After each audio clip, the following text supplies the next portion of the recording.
Okay. Okay, bienvenidos a todos y todas. Welcome everybody.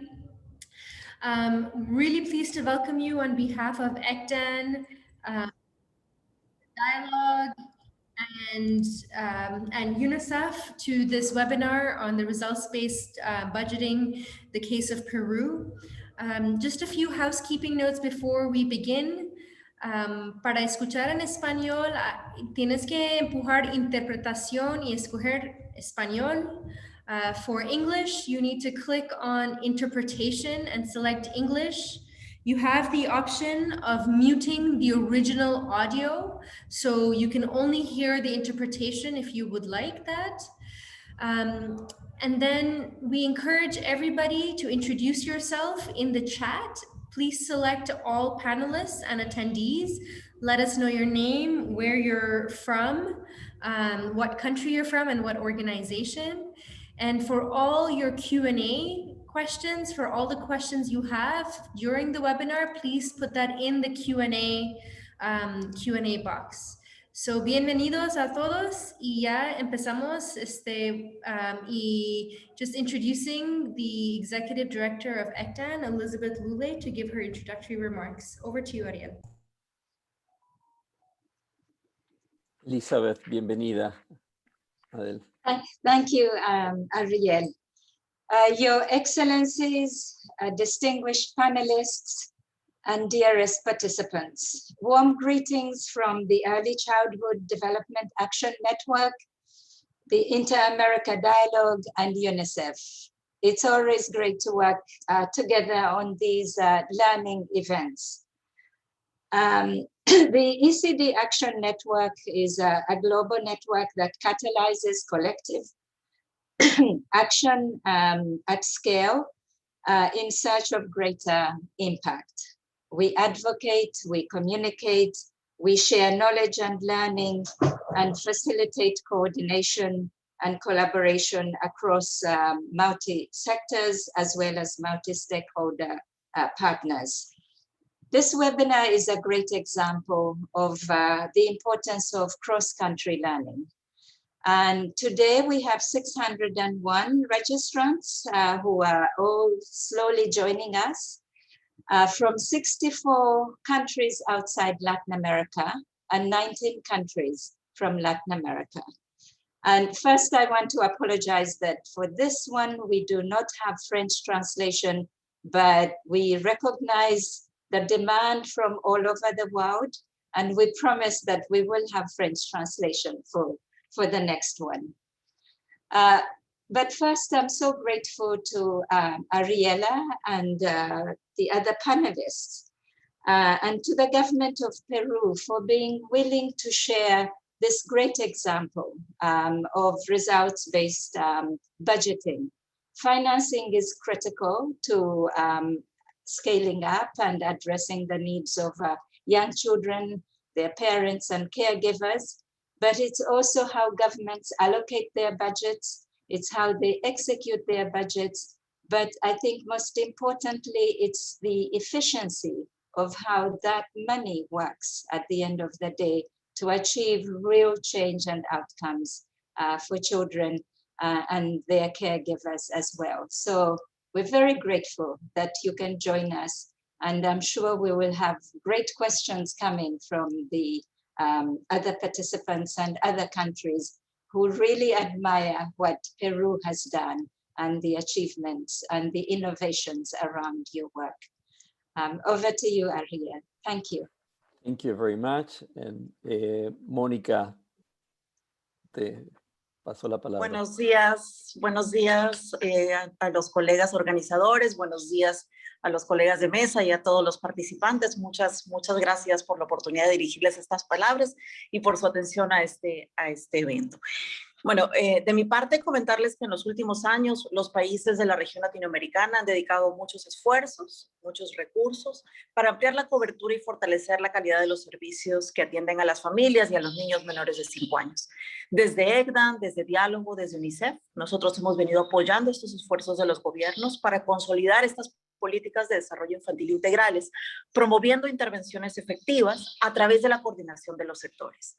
Lo hacemos a través de la identificación de posibilidades de intercambio, de colaboración regional, de aprendizaje cruzado entre los países e identificando también evidencia de programas o de enfoques que puedan ser promisorios en la región. El tema que nos convoca, el tema de presupuestos por resultados de Perú, es una evidencia, es un ejemplo de este tipo de enfoques. La meta que nosotros tenemos como equipo de trabajo es el poder avanzar desde la reflexión, desde los retos, pero desde el punto de vista particular de los propios hacedores de política en primera infancia de la región. El caso que presentamos aquí, en el caso de Perú, nosotros tenemos delante un proceso de elaboración de políticas para la primera infancia con características muy particulares y que son de interés a una agenda regional e incluso global, ¿no? A partir de un acuerdo amplio, intersectorial, sobre lo que son objetivos nacionales en el tema de desarrollo infantil temprano, pero inicia un proceso de diseño de políticas sobre la base de evidencias, intentando identificar cuáles son aquellas intervenciones con mayor probabilidad de incidir en resultados sobre los niños. Y como se verá, la respuesta de qué resultados quieren lograrse tiene pronto, ¿no? un foco en los productos sectoriales que deben ser incorporados en las estructuras presupuestales. Es entonces Perú un caso de coordinación sectorial en la planificación, pero también, por tanto, de desarrollo de herramientas para la coordinación en la ejecución de objetivos multisectoriales. Este PPR, como veremos, vincula explícitamente entonces objetivos con instrumentos de política, ¿no? Para llegar a una gestión integral de servicios. Yo sin más agradecerles nuevamente por su participación. Ariel. Bueno, muchísimas gracias. Y ahora me toca presentar a este panel de lujo que tenemos. Tenemos a tres autoridades en la temática que nos van a poder compartir una mirada integral de la experiencia de Perú, con ramificaciones, creo yo, para todo el mundo. En primer lugar, vamos a escuchar la presentación por parte de Roger Salguana, que es el autor principal del informe que estamos presentando hoy, y Roger es el gerente de ATIPAI, Innovación para la Gestión, y tiene una larga trayectoria en temas de gestión pública, incluyendo en el Ministerio de Economía y Finanzas en Perú. A continuación vamos a escuchar de Ariela Luna, que también participó en la elaboración de este informe,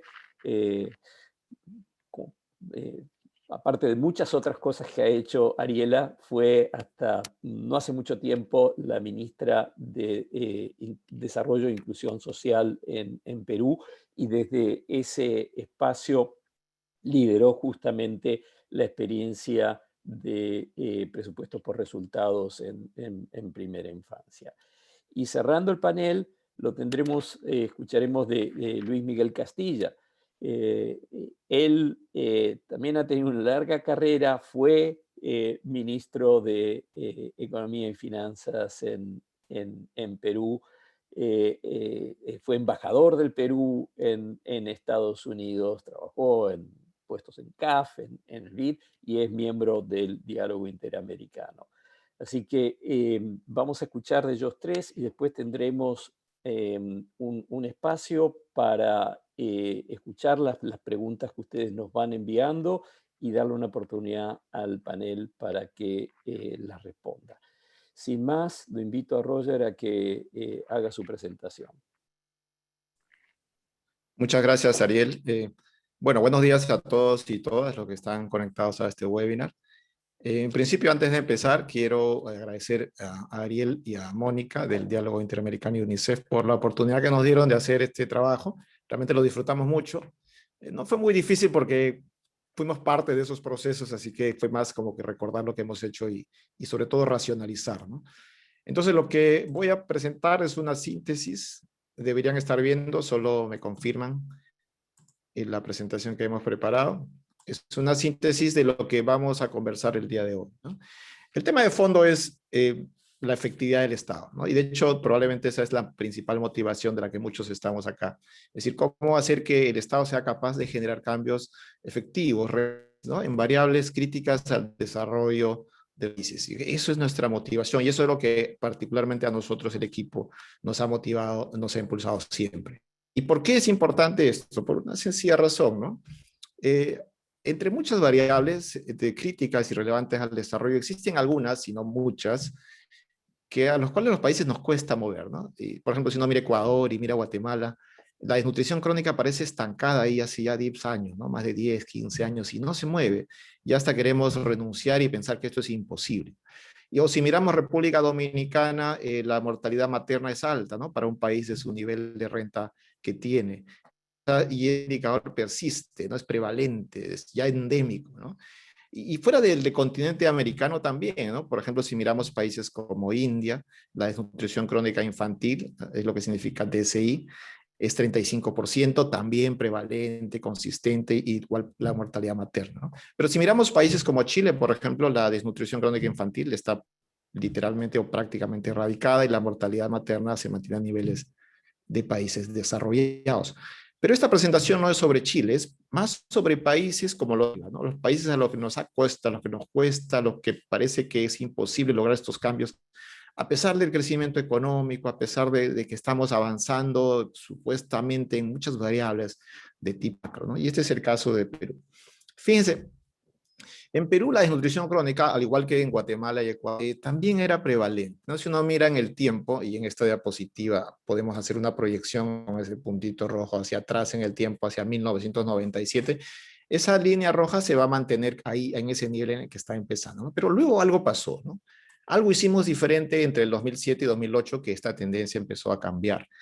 Entonces la pregunta es, ¿qué? ¿Qué hicimos diferente? ¿No? Y acá la respuesta es muy sencilla. Hicimos presupuesto por resultados. Entre otras cosas que ocurrieron, lo crítico, pensamos muchos, es este cambio que se hizo en la forma como se gestiona la política pública y cómo se vincula a la gestión presupuestal. Ahí fue, digamos, la piedra de toque de este cambio. En principio, decir que la desnutrición crónica logró un gran respaldo político, ¿no? Incluso fue la primera vez que un presidente de la República en su discurso de apertura o en su discurso a la nación estableció una meta, ¿no? Y eso ya nos puso la valla alta, ¿no? El presidente dijo que la desnutrición crónica tenía que bajar a finales de su gobierno, estoy hablando al 2011, de 25% a 16%, ¿no? Tremendo salto, ¿no? Si veíamos que era imposible moverlo, ahora queremos bajarlo tan rápido. Luego lo que empezamos a hacer ya como presupuesto por resultados es establecer la política basada en evidencia para definir, para entender primero aquello que queremos resolver y luego para definir qué es lo que se tiene que hacer, cuál es la solución. Y ahí es donde entra la evidencia. Es decir, la evidencia de la eficacia de las intervenciones sobre la base de la experiencia y los estudios internacionales, longitudinales de todo tipo de estudios, metaanálisis, revisión sistemática. ¿Qué es lo que mejor funciona para resolver el problema? Eso es lo que vamos a financiar. Y dentro de todo lo que se va a encontrar que funciona, ¿cuáles funcionan con mayor eficacia? Porque básicamente los recursos son escasos. Entonces, a pesar que sean 20 las intervenciones, no podemos financiarlas todas. Entonces, necesitamos priorizar. Lo otro que fue insertar ese entendimiento del problema, ¿no? De sus causas y de sus soluciones en las estructuras de gasto público. Porque las estructuras de gasto público son algo así como el canal, ¿no? Como el canal por donde discurren estas aguas y es importante que lleguen a tierra fértil. Y la tierra fértil en este caso son servicios que funcionan para que logren los resultados. Entonces se crearon estos programas que reflejaban resultados, en este caso desnutrición crónica, y se crearon productos de gasto, que eran las intervenciones que se tenían que hacer, que venían de la evidencia de lo que funcionaba. Entonces, de esa manera se vincula el presupuesto con la estrategia, digamos, basada en evidencia. Otro cambio interesante que hubo fue que el Ministerio de Finanzas, Ministerio de Economía y Finanzas, como se llama en Perú, se convirtió en una suerte de comprador del resultado, en el principal, ¿no? Aquel que empieza a gatillar, que empieza a hacer las preguntas y empieza a decidir en función a lo que es prioritario. No que antes no lo haya hecho, ¿no? De hecho, los ministerios de finanzas son asignadores y tienen un rol en ese proceso. Sin embargo, en este caso fue explícita su vinculación, ¿no? Su maridaje, ¿no? Su complicidad con la necesidad de lograr los resultados prioritarios, y en este caso, la desnutrición crónica. De esa manera, el Ministerio de Finanzas introdujo innovaciones en su proceso, como condicionarle la asignación presupuesal a las entidades que hacían los servicios para reducir desnutrición. Es decir, mira, este monto te voy a asignar, pero necesitas mejorar procesos de gestión, porque lo importante en esta parte ya es implementar de manera adecuada aquello que hemos definido como que lo que funciona. Otro elemento importante señalado acá en el numeral 5 es la medición. Nosotros antes no medíamos con frecuencia la desnutrición crónica, ni sus predictores, ni los servicios que se tienen que hacer. No teníamos información. Entonces empezó a medir anualmente y semestralmente información. Semestralmente sabíamos cómo estaban yendo los niños y las niñas y anualmente teníamos el dato exacto sobre resultados y sobre los productos. Entonces teníamos información para tomar decisiones y teníamos información para hacer correctivos. El otro cambio importante, y es algo que se ha retomado mucho en la última etapa de presupuesto por resultados, es eslabonar la gestión presupuestal con la gestión misma, con los procesos de gestión. Lo que pasa es que tradicionalmente la gestión presupuestaria y los que trabajamos en presupuesto tendemos a ver esos procesos como exógenos a nosotros, ¿no? Una vez que asigno el presupuesto, ya es un asunto de la entidad hacer sus procesos como se debe, ¿no? En el modelo burocrático, ustedes saben, en teoría funciona. En la vida real, las entidades y las administraciones tienen sus propios intereses, sus propias motivaciones, incluso dentro de una entidad en particular, ¿no? Las personas responsables de los procesos responden a diferentes intenciones, intereses y motivaciones, ¿no? Excluyendo el tema de corrupción, que no lo estoy mencionando, otros intereses desconectados muchas veces de la prioridad. Entonces, un Ministerio de Finanzas empoderado con esto, haciendo control y monitoreo de indicadores críticos, ¿no? De si se asignó bien el recurso al insumo que se necesita, ¿no? Por ejemplo, en esa foto que ven ustedes en mi fondo es un río, ¿no? Es un río de la selva amazónica de Perú. En esos lugares, llegar de un punto a otro requiere mucho esfuerzo e inversión en combustible, porque los tránsitos son río. Entonces, si el gobierno regional, la entidad a cargo del servicio en ese departamento, no presupuestó combustible para hacer la distribución de las vacunas, el resultado no se va a dar porque el producto no se va a entregar. Entonces el Ministerio de Finanzas empezó a hacer ese tipo de preguntas, ¿no? Y esto configuró un escenario, un círculo virtuoso que nos llevó a la reducción de la desnutrición crónica, entre otros factores, ¿no? Obviamente hay otras interpretaciones, pero esta es la mirada de los que hemos estado adentro. Fíjense, en esta línea de tiempo, el presupuesto por resultados empieza más o menos en el 2006, 2007, ¿no? Y se empieza a consolidar y empieza a ser reconocido como una reforma importante, ¿no? Muchos gente de opinión, gente especialista dice, esta es una reforma buena. Y luego el Ministerio de Finanzas, consciente de eso, busca expandirlo, y eso ocurre a partir de 2011, ¿no? Y se expande de manera importante en términos de cobertura y cantidad de programas. Este tuvo un lado bueno, que fue que la herramienta empezó a penetrar en todos los estamentos de la burocracia, pero tuvo un lado, digamos, no tan bueno, que se perdió la perspectiva de la prioridad, ¿no? Y eso fue, digamos, una etapa de transición en presupuesto por resultados. Otro hecho importante en esta época es la creación del MIDIS, ¿no? Del Ministerio de Desarrollo e Inclusión Social, porque hasta ahí estamos hablando solo de desnutrición crónica, ¿no? Desnutrición crónica es como el hardware del niño, ¿no? Digamos, en el cerebro. Y el software, que vendría a ser toda esta capacidad de raciocinio, entendimiento, las habilidades cognitivas, las no cognitivas, la interacción con el mundo, eso es ya desarrollo infantil, y eso no estaba en presupuesto por resultados, ¿no? Entonces este ministerio nuevo la tenía clara la mirada, ¿no? Y empieza a promover la inserción de políticas basadas en evidencia, causales, hacer estrategias. Fíjense, toda la herramienta de presupuesto por resultados se le empieza a apropiar, entre comillas, y empieza a promover estrategias, ¿no? Y promueve el desarrollo de los lineamientos para el desarrollo infantil temprano, basado en evidencia, usando los enfoques causales, ¿no? El punto débil de este proceso fue que no estuvo acompañado de la mirada presupuestal, ¿no? Si recuerdan, en la diapositiva anterior decía que un elemento clave era vincular la estrategia a las estructuras y los procesos de gasto, porque si esto no se da, lo primero termina siendo música nada más, ¿no? Objetivos bonitos que se escriben y se filman, pero que no se van a cumplir y no van a entrar en el circuito de la gestión. Entonces, este fue el punto débil, ¿no? Sin embargo, el Ministerio de Desarrollo e Inclusión Social impulsó, hay que reconocer, ¿no? Trató y impulsó, creó herramientas de incentivos para mover estos indicadores y tuvo algunos puntos de éxitos que no es el tema de la presentación, pero quería reconocerlo, ¿no? En el año 2018 y 16, perdón, se da este cambio de gobierno, ¿no? Y en Perú entramos en una, digamos, en una tromba de estabilidad política, ¿no? Ministros que entraban, ministros que salían. Se genera un proceso de inestabilidad que perdura hasta estos días. Y en este proceso se da la casualidad o las cosas como ocurren a veces en la administración pública, de que entran equipos al Ministerio de Finanzas que quieren revisar y replantear la lógica de presupuesto por resultados, ¿no? Entonces entran a una suerte de relanzamiento del presupuesto por resultados. que en la siguiente diapositiva voy a explicar. Y en este relanzamiento voy a rescatar dos elementos acá, ¿no? Uno es que el presupuesto por resultados va a tener un fuerte componente de resultados prioritarios, ¿no? Y eso se parece mucho a la primera etapa al inicio, cuando empezó desnutrición crónica. Y lo segundo es que estos resultados tienen que tener prioridad política y presupuestal.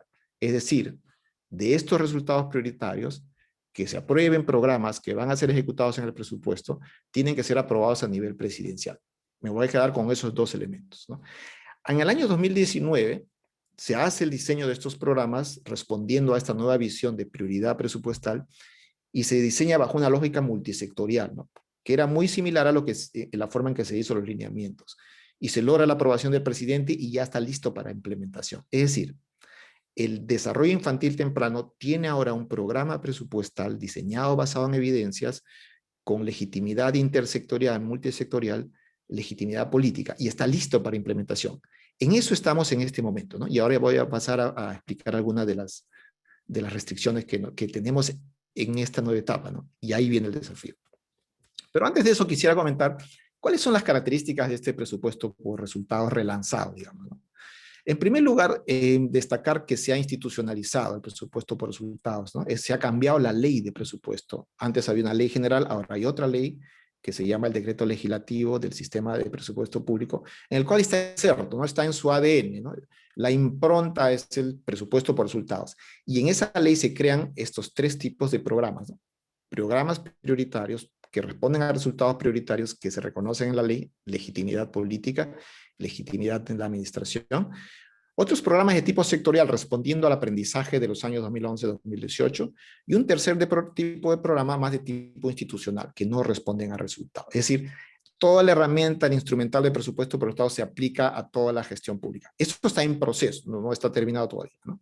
Pero ¿qué tiene que ver esto con el DIT? Como les decía, el primer resultado que se prioriza en la ley de presupuesto es el desarrollo infantil temprano y el segundo es violencia contra la mujer. Entonces, en ese marco se diseña un programa transversal, multisectorial, intergubernamental, que se llama PPOR, Programa Presupuestal Orientado a Resultados para el Desarrollo Infantil Temprano. Lo aprueba el presidente en un proceso técnico conducido por el MEF, por el Ministerio de Economía y Finanzas. Fíjense, esto es inédito. El Ministerio de Economía y Finanzas conduciendo el diseño de una estrategia basada en evidencia para insertarla en la gestión presupuestal. Esto nos está mandando una señal, ¿no? El Ministerio de Finanzas va a ser un comprador de resultados. Él sabe, junto con los sectores, qué es lo que tiene que recibir y va a pagar por ese servicio. Fíjense, no está sustituyendo el rol del sector, simplemente se está asegurando que aquello que va a financiar sea lo que funciona y esté conectado a la prioridad, ¿no? Obviamente se respetan y se continúa con los principios de causalidad y evidencia científica que ya lo hemos mencionado. El seguimiento al gasto público es priorizado, no se generan indicadores por instituciones cientos o miles, ¿no? Son solo a las cadenas priorizadas, ¿no?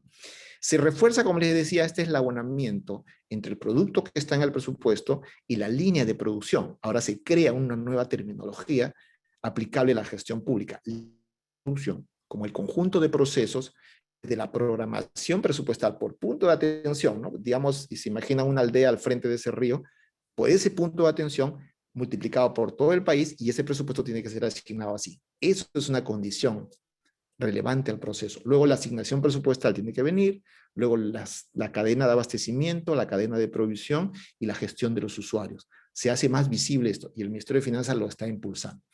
Otro elemento importante es que el Ministerio de Finanzas retoma un rol clave, pero esta vez ya no solo, ¿no? Ahora en colaboración con este ministerio sectorial que tiene rectoría multisectorial. Entonces, en el marco institucional se le dota de rectoría multisectorial a este ministerio, que en este caso es el Ministerio de Desarrollo e Inclusión Social.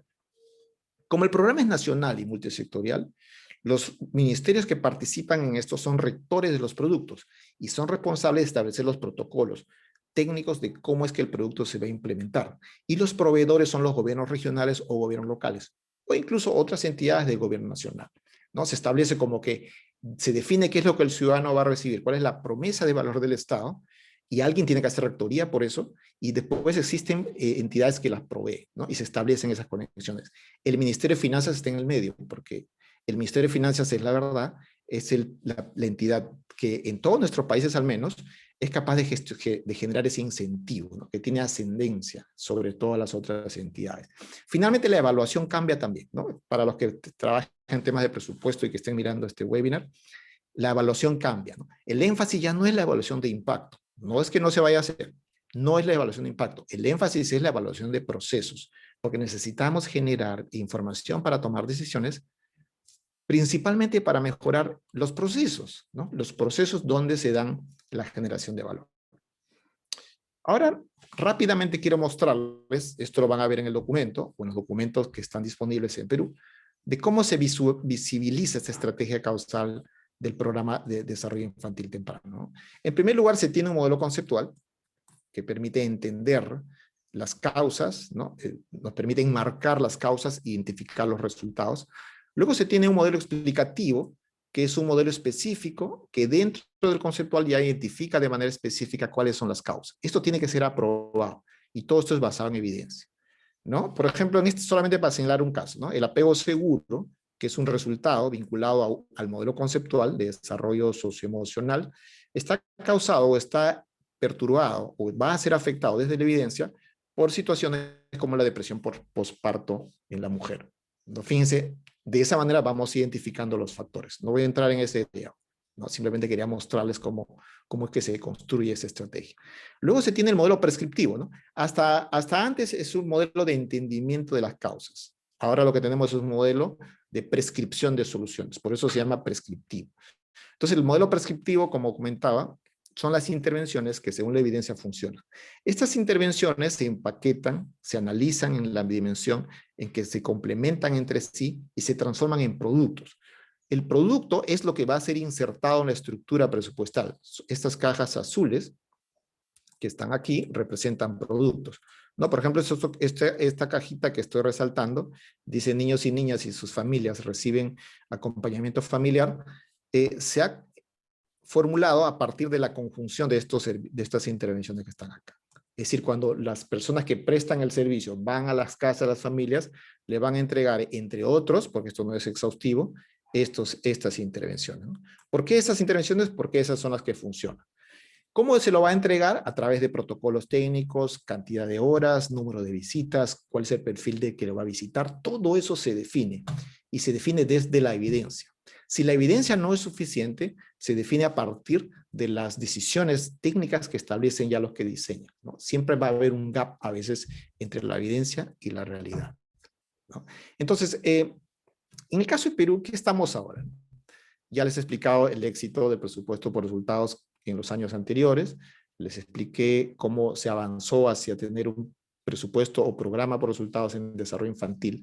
¿Y en qué estamos, ¿no? En este momento, en lo anterior estamos, digamos, hasta el 2020, ¿no? Fines del 2020. En este momento, lo que están haciendo las entidades, sobre todo el MIDIS, el Ministerio, está elaborando las normas técnicas de los procesos en línea de producción. Las normas técnicas de los productos, de los servicios, los protocolos de atención, ¿no? Los perfiles de lo que brindan, definiendo los roles de todos los actores a nivel específico, porque esto tiene que estar estandarizado hasta lo estandarizable, ¿no?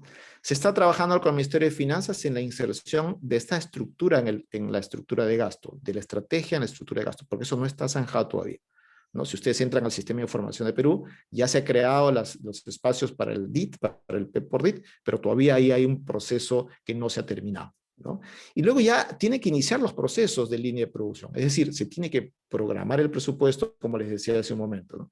En función a lo que necesita la aldea que está al frente, la comunidad que está frente al río detrás. Y eso para todo el país. Y luego asignar los presupuestos. Entonces, ese es el principal desafío, ¿no? Y ahí es donde, digamos, está nuestra gran piedra de toque.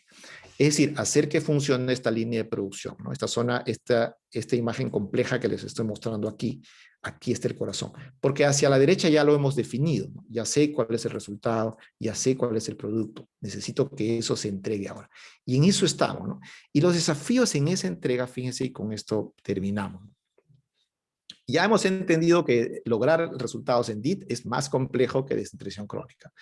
Desnutrición crónica es un factor dentro de un montón de factores, muchos factores que inciden en los resultados del desarrollo. Entonces, ahora tenemos más factores, tenemos más cadenas, ¿no? Es más, entonces ahí el desafío es mayor, ¿eh?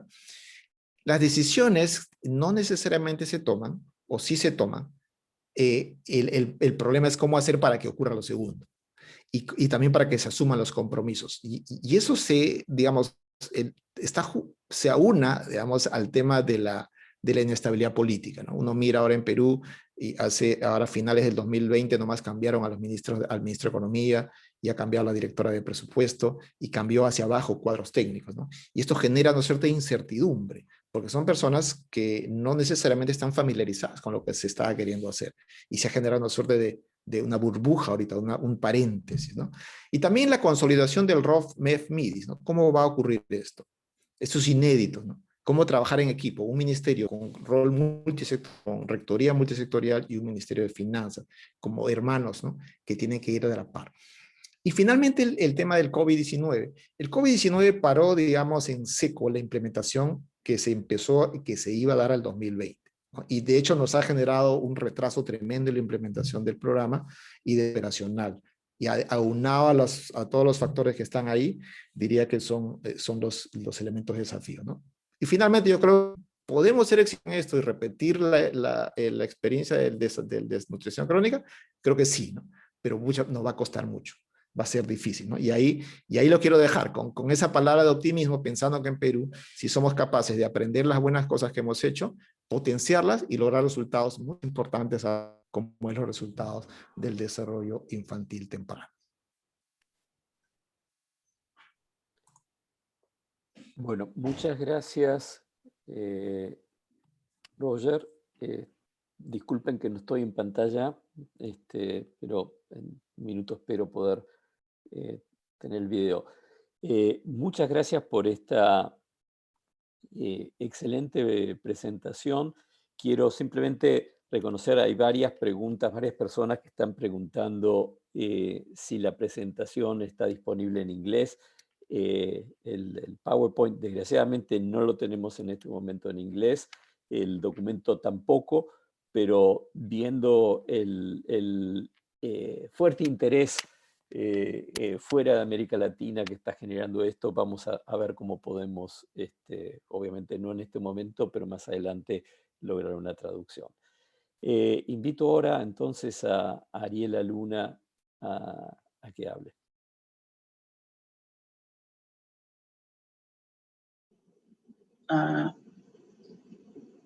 Buenos días con todos y todas. Primero agradecer a los organizadores el habernos permitido compartir esta experiencia, ¿no? Una vez se hace cosas, pero no tiene tiempo de escribirlas. Y esto nos ha puesto otra vez allá por el 2008. Sí, yo quería comentar algunas cosas. Un tema que nos permitió presupuesto por resultados, y no quiere decir que en Perú antes no se hacía, pero creo que fortaleció, fue voltear radicalmente al enfoque en el ciudadano. Presupuesto por resultados, primera versión, y ahora la que tenemos, como le llama Roger, presupuesto por resultados relanzado, es un presupuesto por resultados que mira al ciudadano, o sea, el enfoque está en el ciudadano. ¿Qué significa esto? Que se hace todo el modelo lógico, los modelos que ha aplicado Roger, la línea de producción, y ahí recién se pregunta, ¿quién vacuna? ¿Quién da clases? Y ahí recién entran los temas sectoriales. Entonces, ese es un tema muy importante, porque los estados normalmente no están hechos para mirar multisectorialmente al ciudadano, sino están hechos para mirarse a sí mismo, como decimos, mirarse al ombligo. Entonces, ese es un cambio fundamental que se ha dado y que ha permitido. Lo segundo es que, como ustedes han visto, es una mezcla de variables, una mezcla de factores. Importantísimo presupuesto por resultados, importantísimo capital político. Felizmente en Perú hemos conseguido que todas las autoridades, después de esto, logren poner a la infancia en su agenda. O sea, no hay autoridad que no tenga algún resultado de la infancia en su agenda. Tercero, hacer las cosas por evidencias. Eso es clave. Y lo más importante es que el personal de los sectores que está trabajando en las intervenciones sabe que la intervención que está haciendo, cómo se relaciona con el resultado y a qué resultado le da. Y eso es muy importante. Y eso el 2008 se hizo muchísimo. Como yo siempre le digo, se evangelizó al país en este modelo. Y eso es otro tema bien importante, tener un modelo que todos puedan entender y que todos puedan conocer, y algunos implementarlos como el Estado o las ONGs. Es un solo modelo estrategia, es una sola estrategia que tenemos con una línea de producción clara que nos permite a todos implementar lo mismo o apoyar la implementación. Una cosa bien importante es que esta reforma fue pro pobre. Nosotros hicimos todos los mecanismos de incentivos, mirando y conversando con las regiones, se firmaron convenios con ellos para lograr el resultado en el quintil 1 y 2. Si uno logra el resultado en el quintil más pobre, eso jala para los otros, pero hay que lograrlo en el quintil 1 y 2 y eso es súper importante. Y yo también quería resaltar en el modelo la participación de la sociedad civil, que es súper importante. La sociedad civil, el Estado, como yo siempre decía, se unieron todas las estrellas y una de ellas fue la participación de la sociedad civil, que ha generado una serie de mecanismos de seguimiento concertado a través de una mesa de concertación que tenemos. La sociedad civil y además una serie de plataformas que se crearon que hacen que la información sea abierta y que la población pueda seguir cuánto de desnutrición hay, cuántos niños tienen el paquete integrado, etc. Y el otro tema bien importante fue el generar en 2014 el paquete integrado de servicios. O sea, es decir, todo niño y niño peruano debe recibir este paquete. Como Roger les dijo, en 2008 elegimos 3 intervenciones. Hoy tenemos priorizadas más o menos 14 y el presupuesto de resultados multisectorial tiene 30 productos. Pero ahorita tenemos más o menos 11 intervenciones dentro de un esquema de paquete integrado que todo niño y niña peruano debe recibir. Y debe recibir en tiempo, antes de los 30 días, etc. Y debe ser medido en el niño. Y esa es una concepción bien importante, porque otra vez nos lleva al enfoque del ciudadano, ¿no? A ver todo mirando el enfoque en el ciudadano.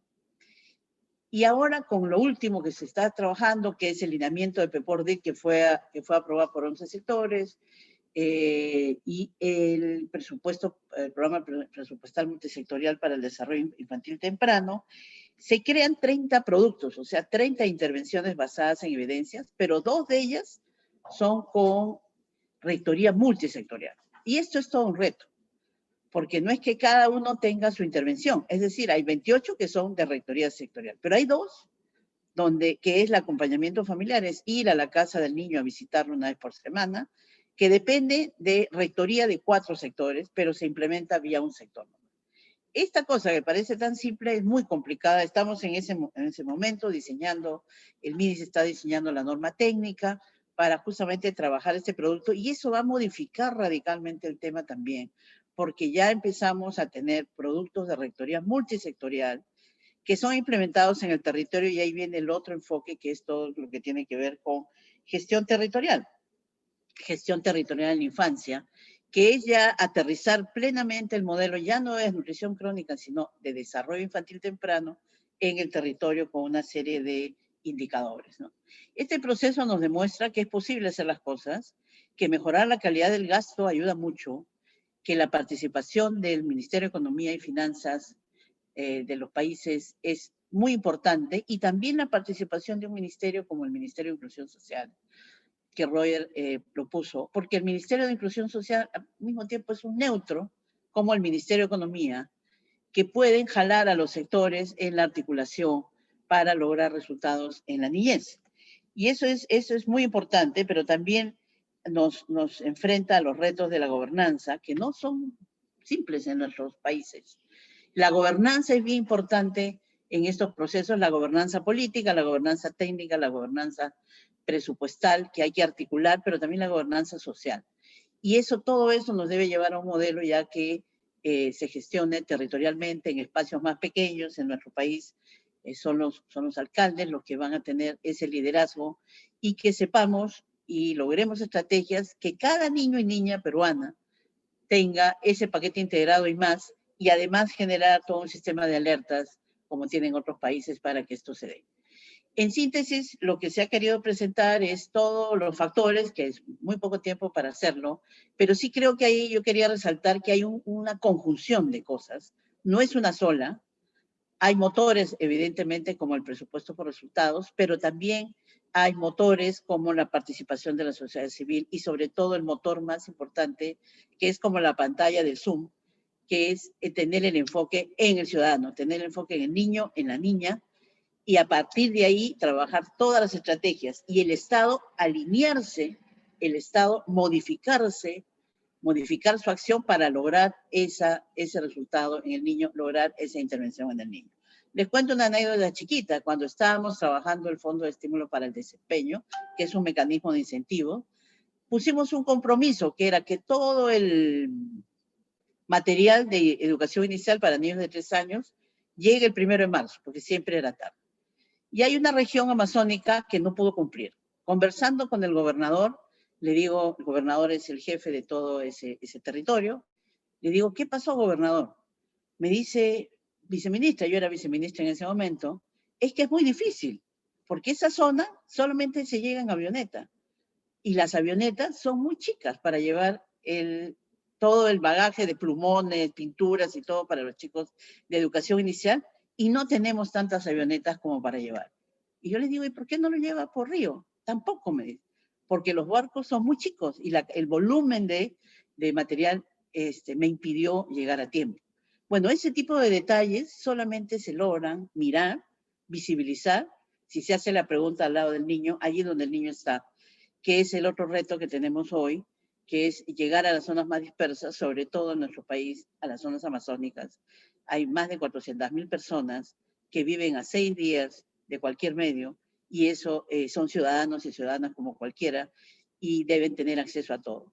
Entonces, como ven, se ha hecho una serie de mecanismos que no solamente nos han permitido avanzar, sino también nos han permitido ganar un conocimiento en todas las autoridades y en los funcionarios de qué tengo que hacer yo para lograr, o sea, el servicio del Estado, el servicio del ciudadano, y creo que esa es la lección más importante. Muchas gracias.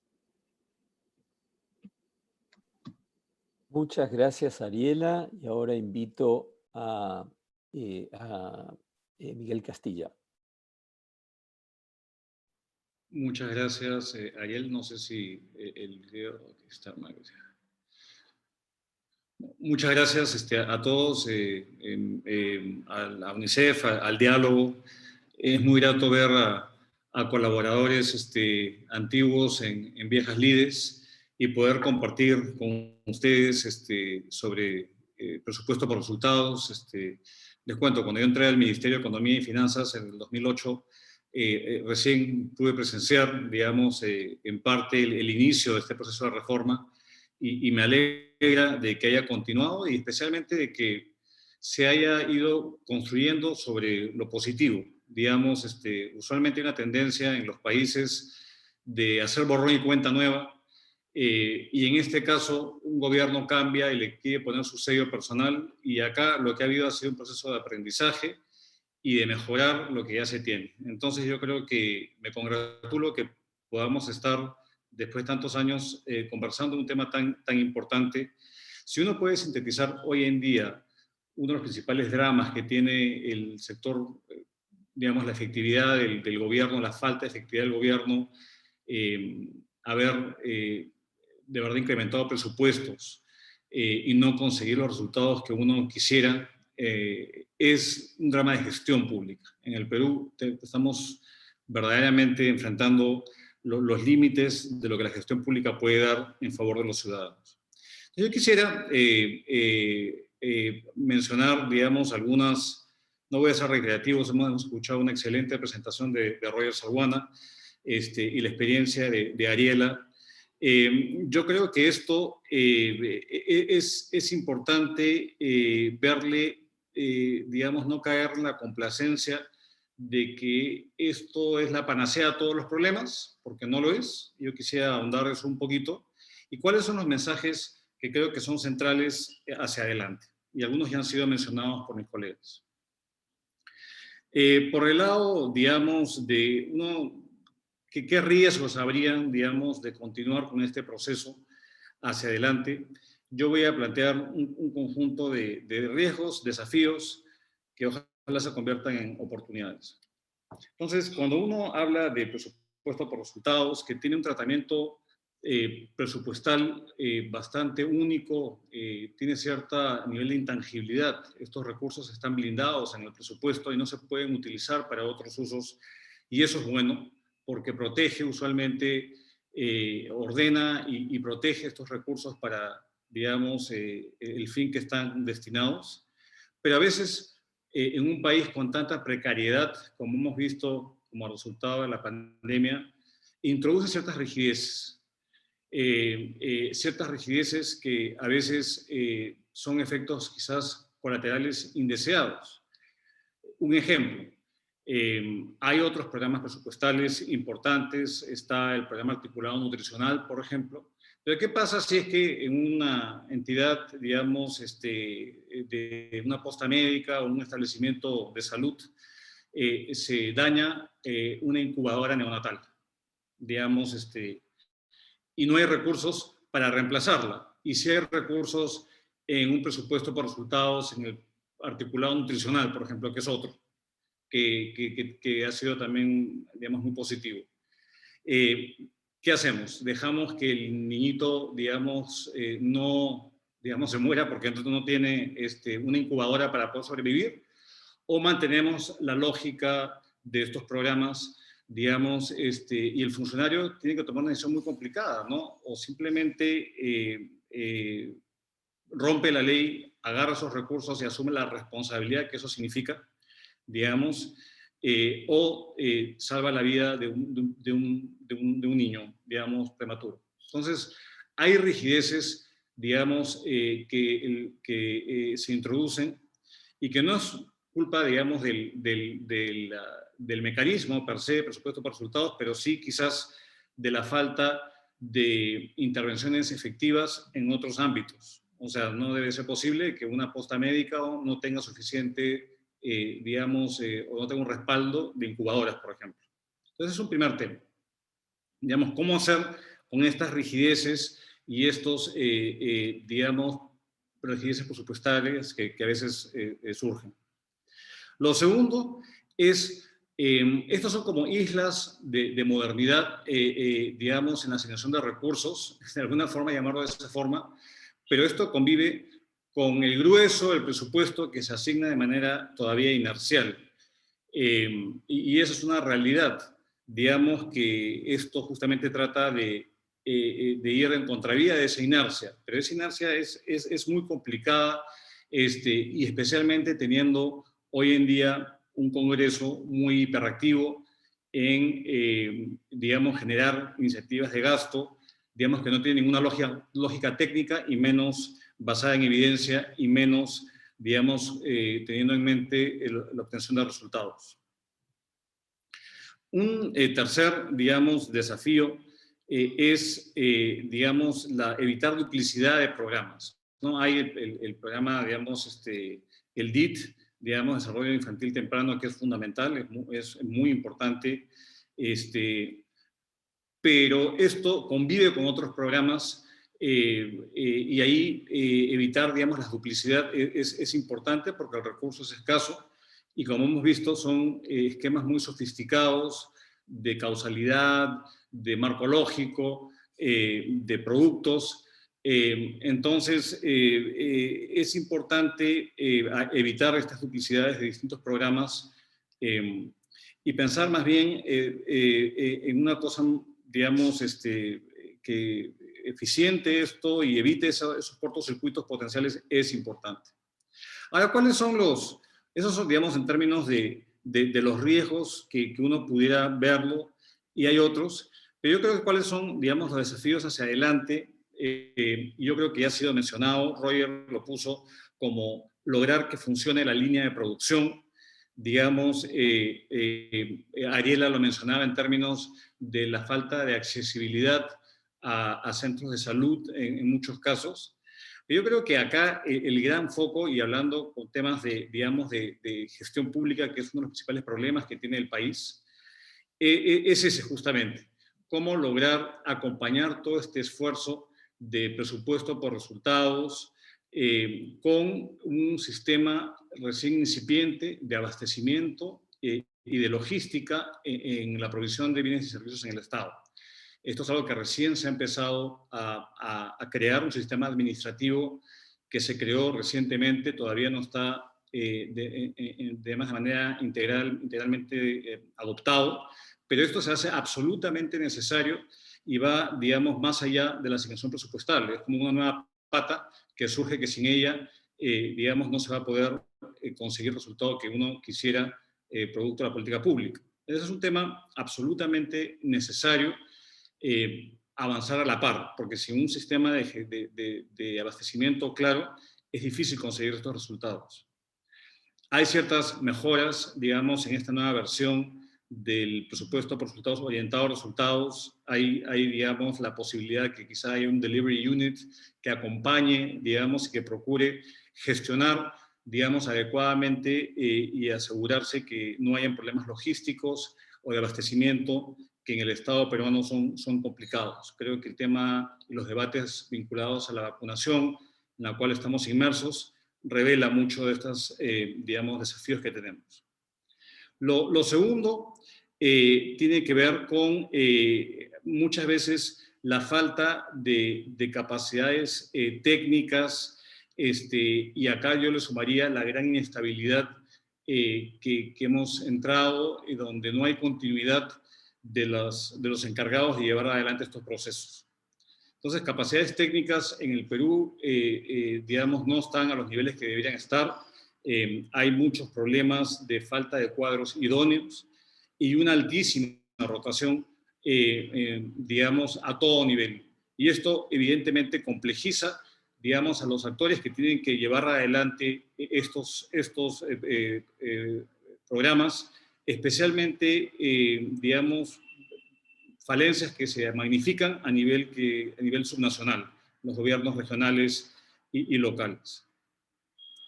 Yo creo que un tercer tema, y en este caso positivo, es que yo creo firmemente en los incentivos.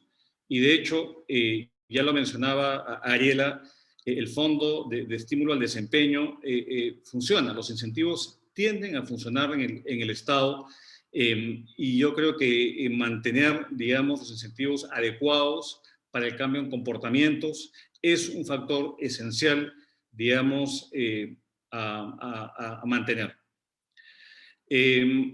Dos últimos temas. Uno es el liderazgo. El liderazgo es fundamental. Se logró este binomio MEF-MIDIS justamente porque hubo el liderazgo al más alto nivel presidencial que así lo dispuso, y que esto, digamos, a puertas de una elección y un cambio en la administración del país, es fundamental que continúe.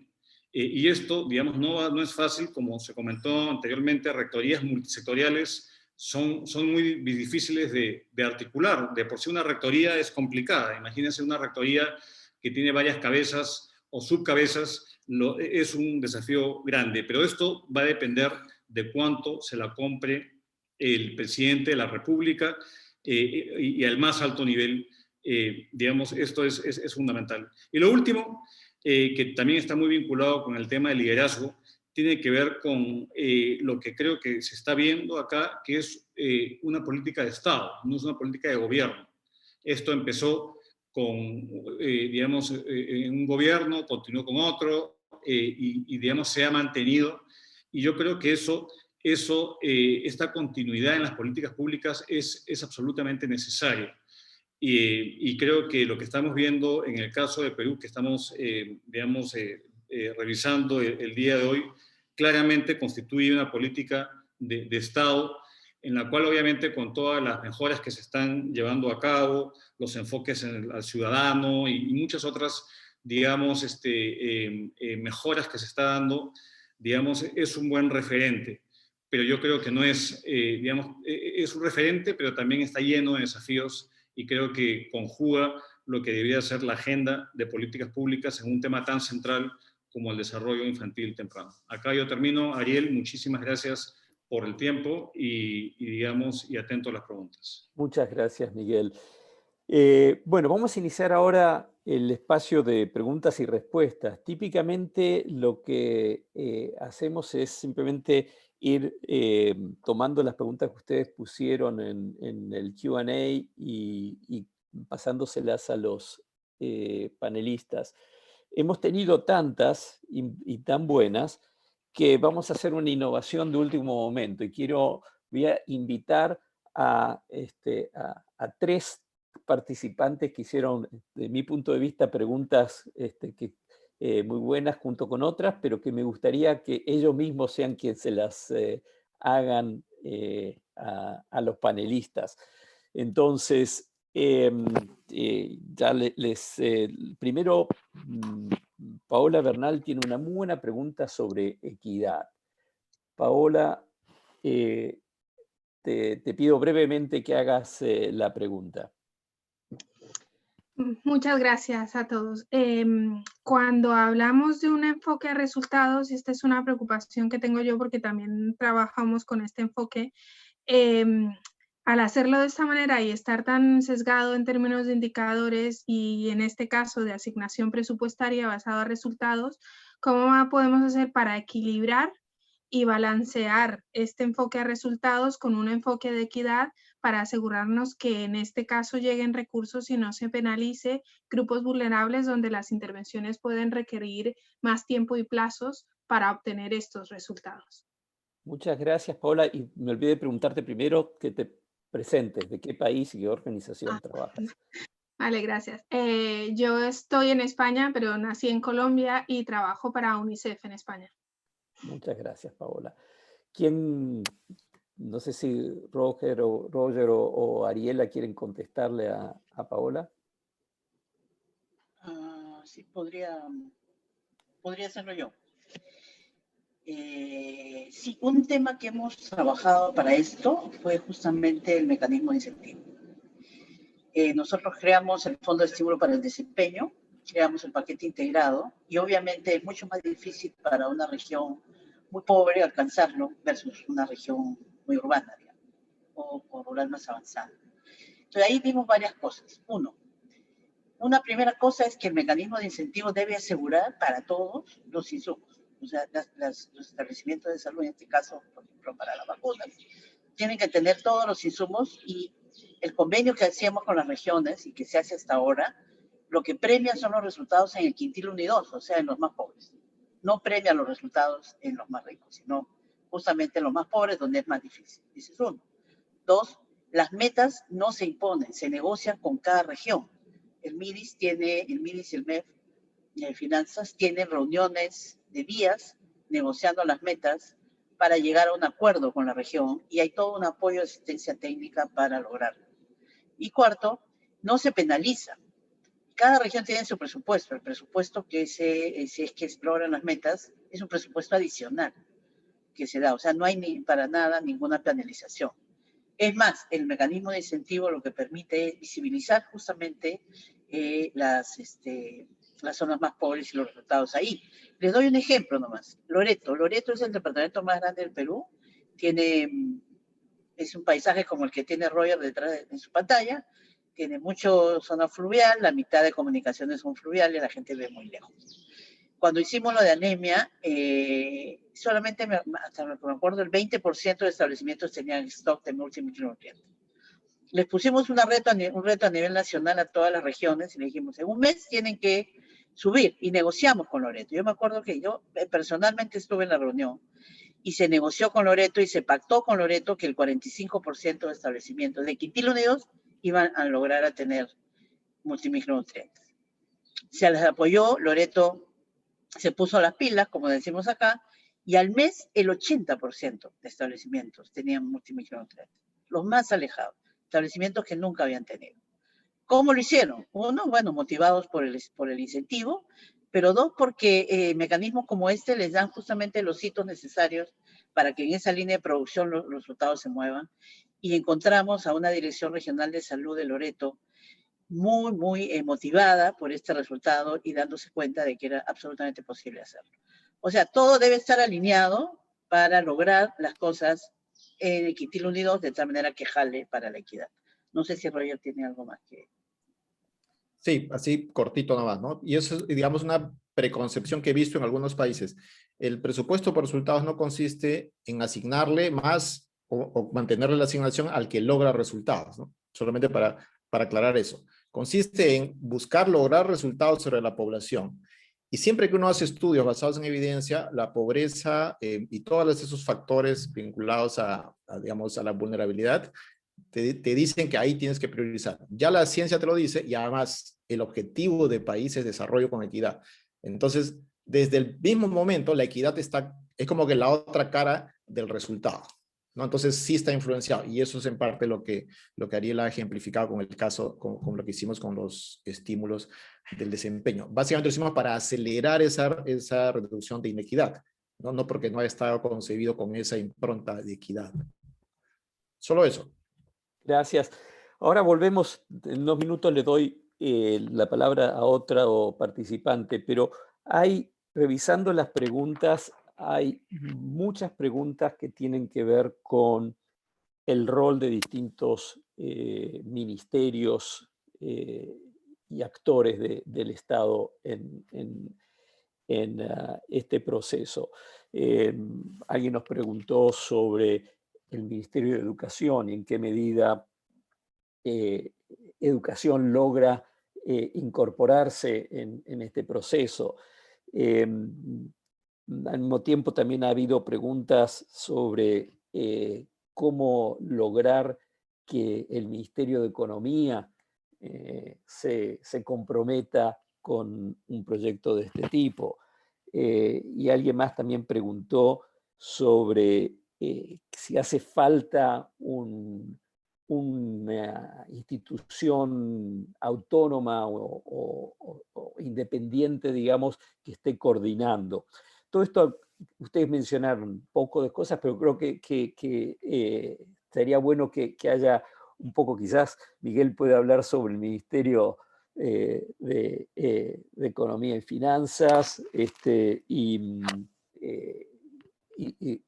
Roger y Ariela un poco sobre el rol de distintos ministerios dentro del área social, ¿no? No sé si Miguel quieres empezar. Sí, cómo no, cómo no. A ver, yo creo que desde hace ya un buen tiempo se ha gestado esta idea de potenciar la calidad del gasto, digamos, especialmente de cara a este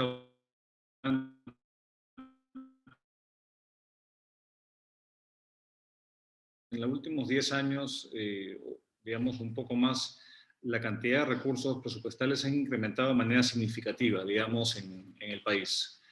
Y esto, lamentablemente, no ha venido de la mano de resultados. Entonces, una forma de asegurar eso justamente ha sido potenciar dentro del área de presupuesto la dirección de calidad del gasto, como una primera instancia, ¿no? Cómo asegurar que el recurso se traduce en resultados. Lo segundo es que, como todo Ministerio de Finanzas, está sometido a una cantidad enorme de presiones de gasto. Digamos, todo el mundo desfila por el MEF a pedir plata. Eso es lo usual. Y obviamente una herramienta para evitar o para poder asignar mejor resultado es decir, oye, muéstrame que esta asignación presupuestal que estás pidiendo va a mejorar la calidad de vida del ciudadano, va, digamos, a tener un resultado, muéstrame si hay una evaluación independiente, y yo creo que eso ha ayudado bastante a disciplinar en gran medida los pedidos que hay de mayores recursos, que tradicionalmente se hacen al ministerio.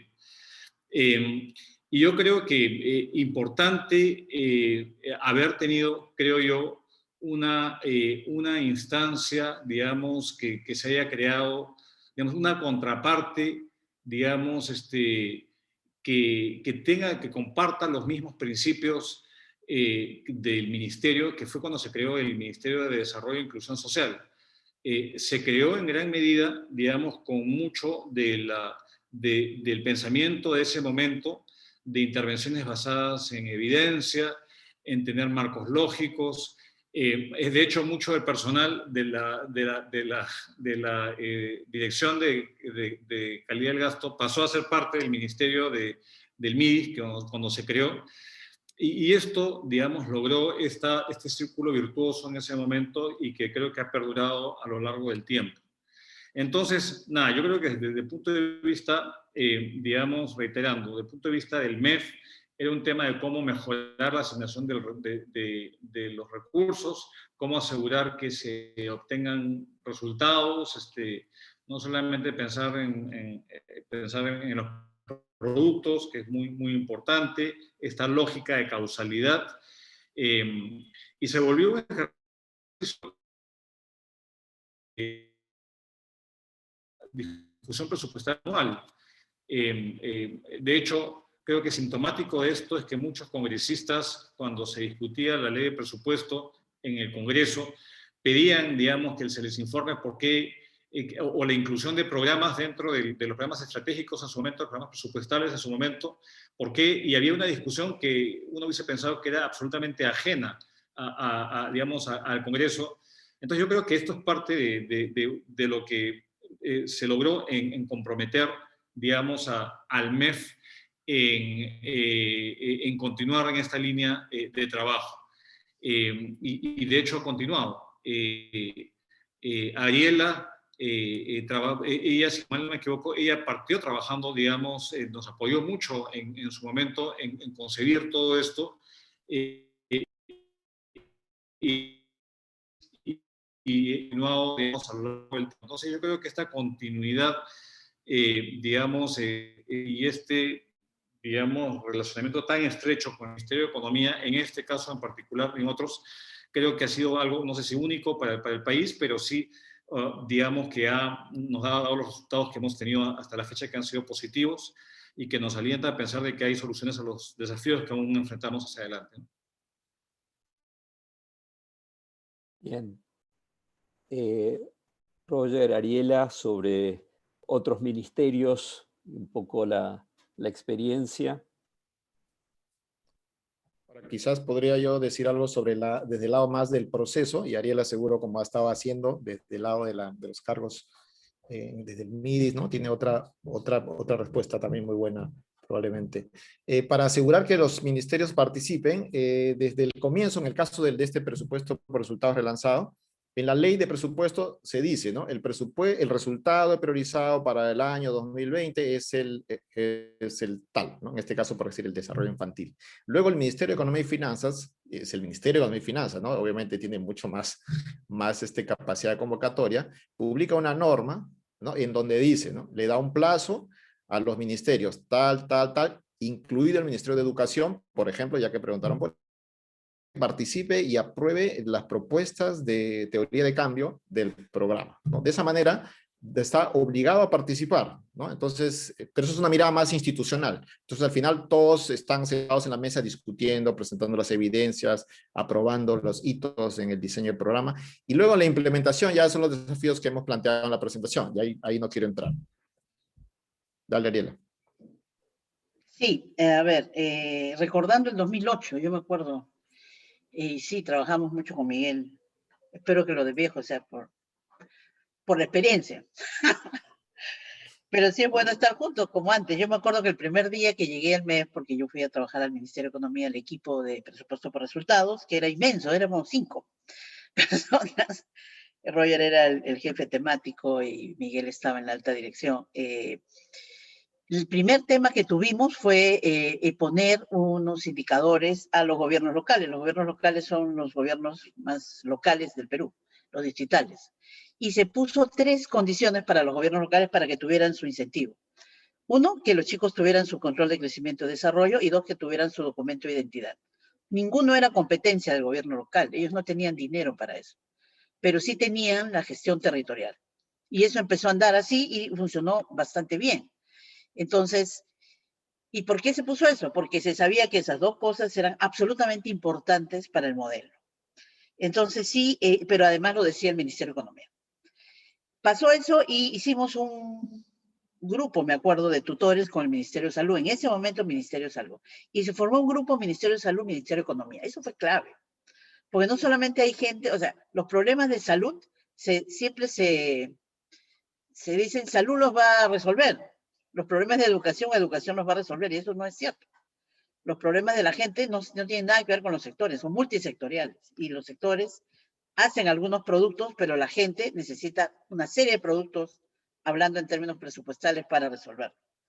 Entonces, se hizo un equipo de tal manera que se empezó a gestionar también dentro de finanzas un grupo de gente que empezara a pensar en resultados y que además conociera el modelo lógico de desnutrición crónica.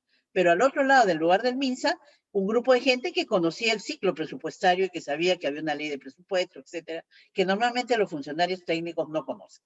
Entonces empezaron a acercar dos lenguajes, el presupuestal y el técnico. Y eso fue súper importante. Luego ya, cuando se arma el lineamiento para el desarrollo infantil temprano, participan 11 sectores, 11 sectores. Y tuvimos 6 meses un equipo de 60 técnicos de los 11 sectores, gente de energía y minas, gente de vivienda, gente de economía, gente de salud, gente de educación. Entonces también hay que salir de la caja, ¿no? O sea, no solamente el tema de infancia es solamente un tema de salud, de educación. También es un tema de carreteras, también es un tema de internet. Hoy lo hemos visto en Aprendo en Casa, en todo el tema de la escuela, que comunicaciones, Ministerio de Transporte es clave para el internet, ¿no?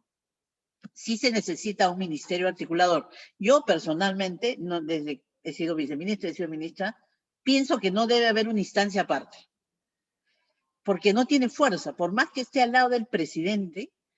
Todos estos, yo, es una opinión personal, no creo en estas instancias lideradas, pero sí tiene que haber apoyo del presidente, obviamente, tiene que haber apoyo presidencial, pero esto se genera a nivel del Ejecutivo, y a nivel del Ejecutivo lo que hicimos fue justamente crear este grupo de una serie de ministerios para desarrollar el lineamiento, y hoy ya tenemos, después de 7 meses también, el presupuesto, el programa presupuestal orientado a resultados, que ha sido creado por funcionarios de estos 11 ministerios otra vez, y firmado por los 11 ministros.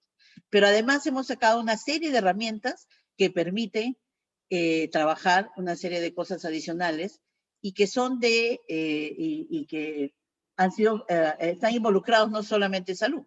Ahora, el MIDIS es un buen articulador, sí, pero solo no con el Ministerio de Economía y Finanzas.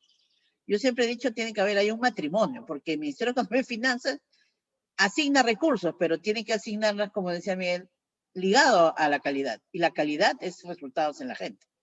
Entonces, cuando se juntan esas dos cosas, y el MIDIS, los MIDIS a nivel latinoamericano, son ministerios medios neutrales, ¿no?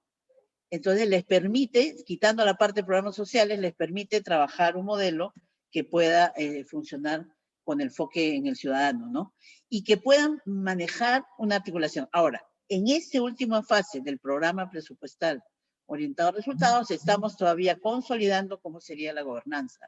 Pero creo que es esa, ¿no? O sea, un ministerio tipo MIDIS, que tiene que ser moderno, manejar información, etcétera, y un ministerio de finanzas juntos para lograr caminar, ¿no? Pero además el Fondo de Estímulo para el Desempeño firma convenio con las regiones y lo firma el director de políticas del MIDIS y el director de presupuesto público del Ministerio de Economía y Finanzas, que es un personaje muy importante para la vida de todos. Y firmamos el convenio no para salud solamente, sino para salud, educación y vivienda, y es el gobierno regional el que decide a dónde va la plata. No es, entonces, hay toda una serie también de procesos que se han desarrollado que han permitido que los gobiernos regionales estén muy metidos y muy interesados en lograr los resultados. O sea, hay un proceso político de ganancia a los funcionarios que son muy orgullosos, por ejemplo, de haber reducido la anemia y ya no solamente de haber construido 10 puentes, ¿no? Muchas gracias. Y claramente estos temas de gobernanza y de coordinación son fundamentales. I want to invite Sherry Lyon, who has a very good question que muchos otros también han preguntado. Sherry, you've been given the access to the microphone. Are you there?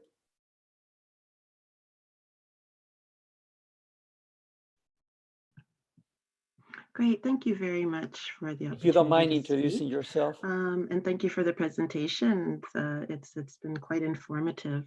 I was wondering, can you, any of the panelists, talk about the role of civil society organizations in the results resource-based budgeting process, if there has been any role?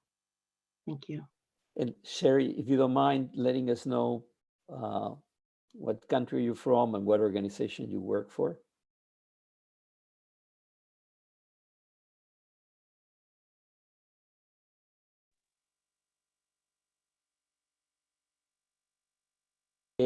¿Quién quiere de los panelistas responder? Hubo varias preguntas sobre el rol de sociedad civil. Si alguno de ustedes puede responder.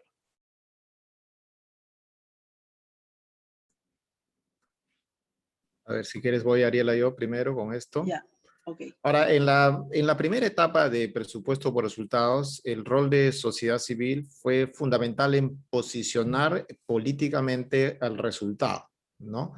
Desde finanzas, la mirada, si bien era de resultado, digamos, siempre la lectura de lo que está ocurriendo y cómo se posicionan las temáticas son muy importantes, ¿no? Entonces, los argumentos que venían desde la sociedad civil fueron poderosos, y de hecho que el presidente haya establecido la meta presidencial de reducir la desnutrición crónica a 16%, la atribución de quién logró eso fue la sociedad civil, ¿no? Entonces sí jugó un rol muy, muy importante en esa etapa, ¿no?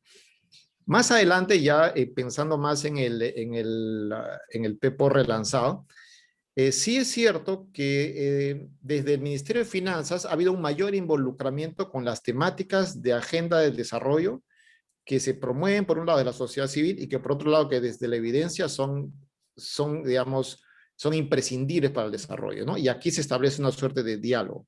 No está formalizado esa relación, digamos, tanto lo que ocurrió en la primera etapa como lo que ocurrió en la segunda, no está establecido en los procesos, ¿no?, de la burocracia, ni en el paso 1 del PPR relanzado, ni del PPR anterior.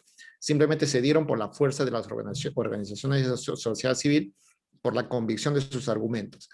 Entonces, si revisamos la norma ahora, estoy releyendo en mi mente la norma, el decreto legislativo 1440 y la directiva 005 del 2020, no tiene un rol explícito la sociedad civil, ¿no? Entonces, y acá me surge la pregunta, ¿no?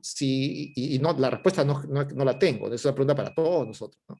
Si debieras regularse desde el mismo Estado el involucramiento de sociedad civil o no, ¿no? Dada las buenas lecciones aprendidas en la primera etapa y los excelentes aportes que hacen. Porque en la práctica, siempre la sociedad civil está conectada, ¿no? Por ejemplo, ya sea, digamos, con sus especialistas que aportan al proceso, o sea, un sector es acompañado de un especialista de alguna organización de sociedad civil, pero no es un proceso formalizado, ¿no? Y acá estoy haciendo reflexión en voz alta, ¿no? No hemos formalizado. Creo que no hemos logrado canalizar ese gran aprendizaje que tuvimos en la primera etapa y ese gran aprendizaje y lección que tuvimos luego del fin de la dictadura en el Perú, ¿no? Cómo la sociedad y la conexión sociedad con Estado tiene que tener puertas grandes, formales, establecidas, que enriquezcan estos procesos para que no sean simplemente tecnocracia centralizada, sabia, ¿no?, decidiendo hacia dónde van los destinos de los recursos públicos. Entonces, mi respuesta es más como una reflexión, ¿ya? Más que una reflexión a esta pregunta. No sé si quieren complementar mis colegas. Sí, totalmente de acuerdo con Roger. El tema al inicio la sociedad civil participó con lo que se llamó las 11 acciones prioritarias por la niñez, que lo que hizo fue incluir, o sea, aceleró, digamos, ayudó a la meta presidencial. Hoy también hay organizaciones de sociedad civil que están trabajando fuertemente, pero en el Perú tenemos una instancia intermedia que se llama Mesa de Concertación de Lucha contra la Pobreza. La mesa de concertación es un espacio donde se encuentran la sociedad civil y el Estado. La mesa es financiada por el Estado, pero tiene mucha autonomía, depende del MIDES. Y en esa mesa se han hecho grupos de seguimiento concertado, porque no son grupos de vigilancia ciudadana, porque no solamente está la ciudadanía, sino el Estado también. Son grupos de seguimiento concertados del programa articulado nutricional, del programa de salud materna neonatal, de anemia, etcétera, que hacen informes regularmente en donde la sociedad civil participa activamente. Entonces, yo creo que ese es un buen canal. Pero como dice Roger, no hemos logrado todavía consolidar este espacio de encuentro realmente entre sociedad civil y Estado, de tal manera que la sociedad civil también pueda participar en algunas decisiones. Es cierto que en las regiones, más no tanto a nivel nacional, sino más en el nivel local, la sociedad civil participa activamente en una serie de mesas que tenemos a nivel nacional, ¿no? Y hemos hecho muchos procesos juntos, pero sí falta institucionalizar esa parte, totalmente de acuerdo. Muy interesante y sé que es un tema... Para añadir algo, claro, no es necesariamente presupuesto por resultados, pero hay una cuestión que se llama presupuesto participativo. Pero si uno lo analiza, la verdad es que es más un saludo a la bandera, que efectivamente, o sea, de ahí no han surgido necesariamente mejoras, digamos, ni se ha incorporado la voz de verdad de los ciudadanos a la asignación de recursos, de verdad. Se ha utilizado muchas veces como un checklist, decía que ya consulté con la sociedad civil y hago igual lo que yo estaba pensando. Entonces, creo que eso es una asignatura pendiente, digamos, porque le da más legitimidad al proceso, digamos, de asignación de recursos. Solamente para notar ese alcance. Sí, y como decía, creo que es un tema que está presente en gran medida en todos los países de la región, así que muy buena pregunta. Hay una pregunta, también quiero invitar a Manuel Méndez, que creo que tiene una pregunta muy interesante. Manuel, y si te presentas primero.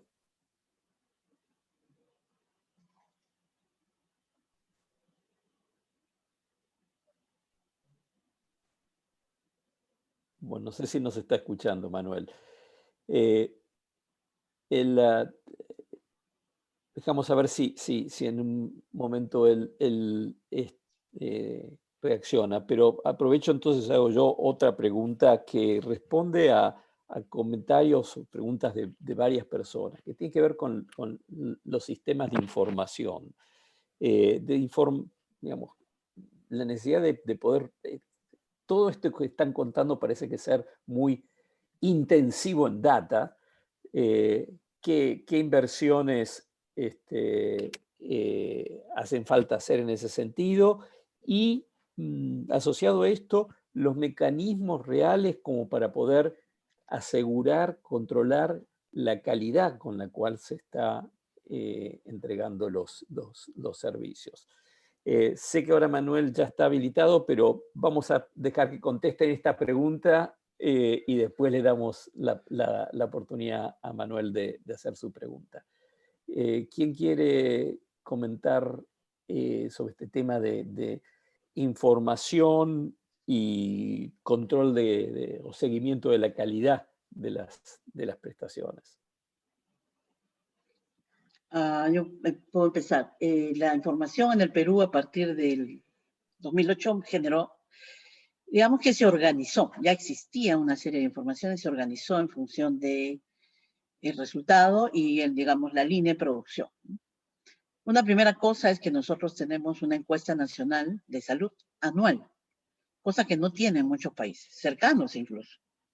Hay países en América Latina que tienen encuestas cada 4 años, cada 5 años, lo que les da el resultado de nutrición crónica cada 4 años. Entonces no ayuda para la definición de política. Acá se decidió y se invirtió muchísimo. Finanzas le dio mucho dinero a esto. Entonces acá contamos con una encuesta de salud anual. Pero eso, como decimos ya, pues es la autopsia, ¿no?, de lo que pasó. Y lo que tenemos es una serie de indicadores de que salen de sistemas administrativos que nos muestran la cobertura de los productos que hemos escogido y algunos datos de calidad. Pues, todo es por sistemas administrativos, ¿no? Y hay algunos indicadores que se miden pues cada 6 meses, otros cada mes y otros incluso los medíamos se pueden medir cada día.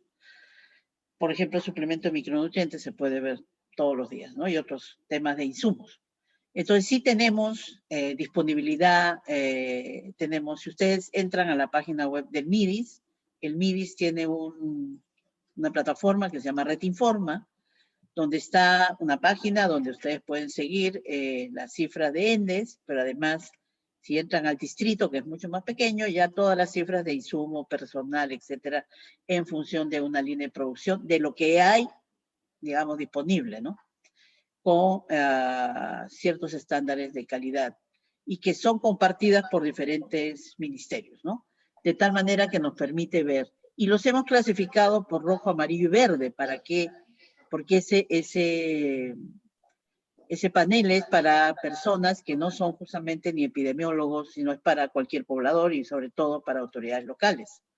Entonces tenemos colores, pero yo me acuerdo cuando yo era vice o ministra, siempre me visitaban alcaldes y me decían, ya, muy bien, entonces yo veía la página con ellos y decía, mira alcalde, usted tiene la vacuna de neumococo rotavirus en rojo, porque el 50% de sus niños no está vacunado. Me decía así, ¿y qué hago? Yo soy ingeniero civil. Entonces, usted va al establecimiento y conversa con eso, llama al médico de su distrito y conversa que como está en la región ya los orientábamos. Dice, pero ¿qué preguntas le hago? Entonces, la información por información no es suficiente. Hay que generar todo un cuerpo de conocimientos para entender la información y en eso se ha avanzado muchísimo en el Perú. Hay mucha información abierta como para... No información abierta, hay datos que ya están publicados en el MIDIS que pueden ayudar y hemos intentado y se sigue intentando muchísimo que los alcaldes, sobre todo los funcionarios locales, la sociedad civil, logre acceder, ¿no? Pero sí hay un grupo y después seguramente Miguel va a hablar sobre toda la transparencia que se logró en finanzas, hay una plataforma presupuestal absolutamente abierta que se puede ver diariamente. Entonces hay una serie de informaciones que te dicen cómo va avanzando este tema, ¿no? No sé si Roger quiere... Sí, quizás antes para que cierre, Miguel, solamente precisar que nos preguntan, digamos, qué inversiones se necesitan hacer y qué hemos hecho, ¿no? Para ir por ese lado, porque has complementado bastante bien, Ariela, sobre el tema de la gestión de los servicios. Fíjense, en lo que es información financiera, todos los países tenemos sistemas integrados de información financiera, pero el propósito de ese sistema básicamente es control, digamos, del equilibrio fiscal. Tiene un objetivo financiero, no tiene un objetivo de gestión, porque la gestión tiene que ver con información real de servicios, insumos, productos, procesos vinculados al resultado. Entonces sí se necesita mucha inversión y cambiar el CIAF o migrar un CIAF o consolidar un CIAF conectado con un sistema de información que te conecte el producto que aparece en el sistema de información financiera con los insumos que no aparecen en el sistema de información financiera. Y en Perú se apostó mucho por un sistema que se llamaba el SIGA, el Sistema Integrado de Gestión Administrativa, que se había desarrollado en el 2001 y con presupuesto por resultados se potenció a través de los incentivos, ¿no? Solo de esa manera pudimos tener información de los insumos, pero no estaban conectados, ni hasta ahora se ha conectado la información de los insumos, la información y la gestión del abastecimiento con los procesos de programación, formulación y ejecución y provisión logística con el sistema de información financiera. Entonces ahí tenemos un gap, una brecha que cerrar. Entonces ahí hay un espacio para la innovación, para la creación. En el Ministerio de Finanzas ahora se ha creado el sistema administrativo que se llama Sistema de Abastecimiento.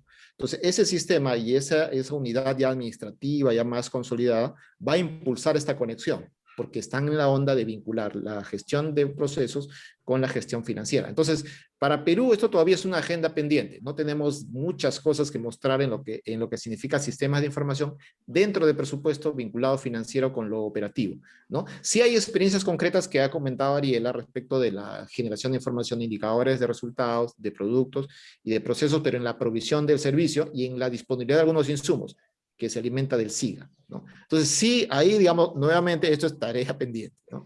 Hay una brecha grande, se movilizan, digamos, gigabytes de información, pero tremendas, que tienen que viajar en tiempo real, ¿no? No sirve de nada tener la información en un Excel luego de 2 meses que ya cerró la formulación presupuestal. Tiene que ser en tiempo real. Tampoco me sirve de nada saber que está desabastecido de vacunas después de una semana de que debió haberse vacunado a los niños. Necesita ser en tiempo real. Entonces, todos son desafíos ahí, ¿no? Ahí son más... La tarea pendiente es identificar esos vacíos, invertir y movilizar, ¿no? Y eso es parte también de las decisiones que se tienen que tomar ya para hacer un presupuesto por resultados, digamos, 2.0 de verdad, ¿no? Y eso es parte de lo que hay por hacer, ¿ya? Ahí lo dejo. Miguel. A ver, no, yo creo que Roger y ella también lo mencionaba, tenemos un sistema, digamos, tenemos distintos sistemas administrativos, digamos, que no necesariamente conversan como deberían conversar, para empezar. Añado uno, ¿no? El sistema, digamos, usualmente en qué más se gasta el presupuesto público es en planilla, digamos, y no existe, digamos, no necesariamente conversa la planilla única central que se ha invertido recursos con el SEAF. Digamos, no hay una interfase, digamos, en la genérica de gasto que es la más voluminosa, digamos, en el Estado. Y obviamente lo que se haga a nivel de abastecimiento, logística y la información que tiene que haber, que fluya en ambas direcciones, yo creo que eso es la tarea todavía pendiente. En el Perú se hizo, digamos, un gran esfuerzo por acceder, digamos, que eso fue algo que se hizo incluso en el gobierno de transición, ya hace 20 años, donde se creó el concepto de la consulta amigable, digamos, donde cualquiera se puede meter, digamos, y ve cuánto se va devengando, en qué genérica de gasto, digamos, en qué programa. Hay información y creo que somos un referente en términos de acceso a información mucho más, digamos, contable, si se quiere poner de alguna forma. Todavía falta ir al siguiente paso de tener un sistema interoperable donde para la toma de decisiones fluya la información y también para la rendición de cuentas y que cualquier ciudadano pueda ir viendo, digamos, esto. Es eso, hay iniciativas importantes en otros ámbitos. Por ejemplo, contra la Contraloría General de la República y el MEF se creó una plataforma que se llama Infoobras para que el ciudadano pueda, digamos, incluir información de cómo iba el avance físico de obras. Digamos, es otro esquema distinto. Yo creo que hacia eso estamos transitando, digamos, de tener información mucho más precisa en tiempo real para no solamente los que toman decisiones de política pública, sino para la ciudadanía, que finalmente es la beneficiaria de estas intervenciones. Bueno, se nos acabó el tiempo y es una pena porque yo sigo mirando las preguntas y podríamos seguir, creo, por varias horas más. Me disculpo en particular con Manuel, quien finalmente logró conectarse, pero ya no, se nos acabó el tiempo como para poder seguir, así que queda pendiente. Yo quiero simplemente a modo de reflexión final, es decir, obviamente la experiencia de Perú en lo que tiene que ver con el presupuesto por resultados en primera infancia es extremadamente interesante y creo que tiene lecciones para muchos otros países, obviamente en distintos estados de desarrollo de la organización estatal para poder emprender un esfuerzo de este tipo. Creo además que la conversación de hoy nos demostró el enorme valor de poder rescatar el conocimiento, la experiencia, las vivencias, las perspectivas de aquellos que han estado con las manos sucias en el proceso de pensar y armar estas políticas y programas. Creo que ha habido el tenerlos a Ariela, Roger y Miguel durante hora y media conversando con ellos, a mí me demuestra que hay mucho por aprender y un gran valor de generar espacios de este tipo en el cual podamos beneficiarnos de la experiencia concreta que en este caso del Perú. Así que esto nos da mucho aliento para seguir adelante. Quedamos sí con la deuda con muchos de los participantes por no haber podido responder las preguntas, pero sé que por correo, en la medida que nos quieran acercar consultas, los tres panelistas van a estar muy felices de responder, y nos queda también el desafío de la traducción del documento, el PowerPoint, etc. Simplemente para despedirnos, quiero pedirle a Mónica y a Yekufe o Elizabeth que también se unan al saludo, y con eso ya los liberamos a todos. No, ha sido una excelente conversación y esperamos seguir, y gracias a todos. Ya sé que estamos un poco tarde. Muchísimas gracias a todos. Luis, Roger, Ariela, muchísimas gracias. Ha sido un placer. Lo Mónica. mismo decimos. Sí, mucho gusto. Buenos días. Muchas gracias. Muchas gracias. Mónica, ¿quieres saludar? Bueno, los despedimos a todos y hasta la próxima. Ahí está, Muchas bueno. gracias. Chao, chao. Chao. Chao, gracias, suerte. Hasta luego.